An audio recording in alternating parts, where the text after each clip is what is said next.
As women, we must eradicate the concept of submission from our thinking and stand firm on being the bride of the Messiah.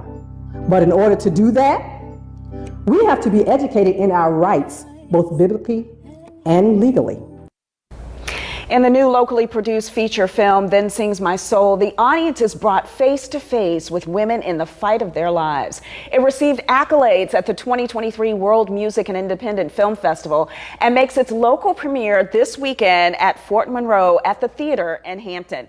Joining me now in studio are ArLynn Parker, who is the star of the film, and the director, Jasmine Deanne Andrews. Welcome. How you doing? I'm doing well. Thanks for having us. Good. Thank you so much. So tell me about the theme and what made you want to do this film.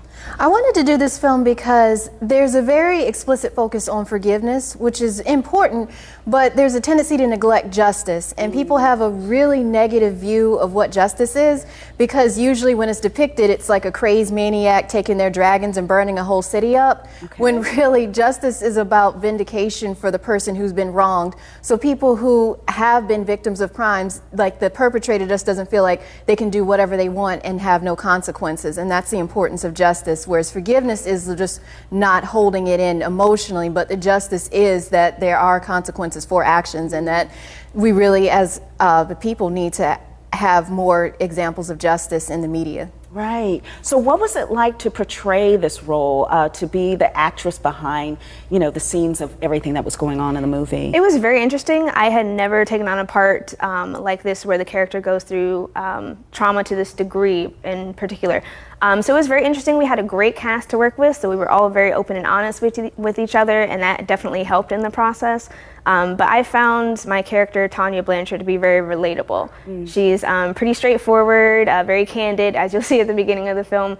So I found that a really nice way to kind of jump into her, so to speak. Okay, and you're a Hampton alum and studied in math. So how did you end up being a director? Well, I always wanted to do it. I just never felt like I had to be limited to one thing, because I was good at math. It was just something I wanted to do, but it's just I didn't have to neglect the arts either. And then, there's a connection with math, music, and arts and everything. But in the same way, it's just kind of like, it doesn't have to be related. I just like it. Yeah, that's great. And what was it like to get the accolades that this movie got? It was really wonderful. Like, I was just so proud of everybody involved, because, ArLynn, she won for Best First Time Actress in a Feature Film, and it was just really excited for her. And then Greg Valcory won for Best Cinematography, and so I know he put a lot of work into that. He has just a wonderful eye, and it was just really fun. Wonderful. What do you want people to walk away with when they see you portray this character in the movie? Well, as Jasmine said, the theme of justice is very prevalent, forgiveness as well, but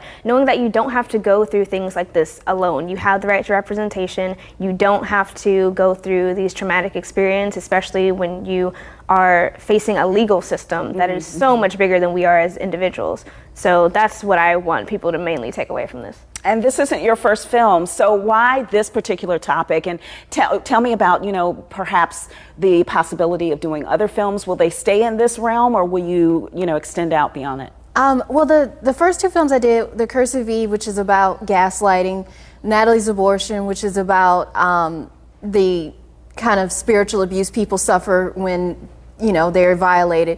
Whereas this film is about the legal aspect of the issue. Now, I'm actually going to branch out. I know I say this year after year, so I've covered a lot of domestic violence, a lot of violence against women issues.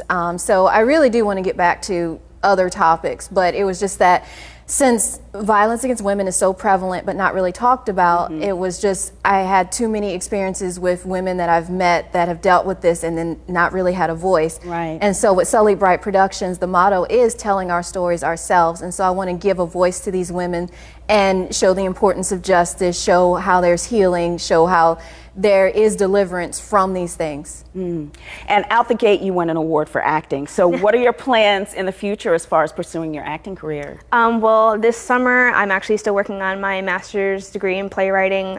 So I kind of like to combine the two as much as possible because I'm also a writer. But yeah, I'm pretty active in community theater, so look out for me there. Okay. But yeah, I'm hoping this will be a really nice jumping off point for me. Wonderful. And where can we see the movie? We having the premiere, and then it's going to be streamed wherever all the streaming platforms are. So you'll see it on Apple Amazon TV Prime. and all of that. And there's the information right there, May 21st at 2 p.m. Fort Monroe Theater in Hampton, and there's the ticket information. Thank you, ladies, so much for being here. Thanks for having us. Sure.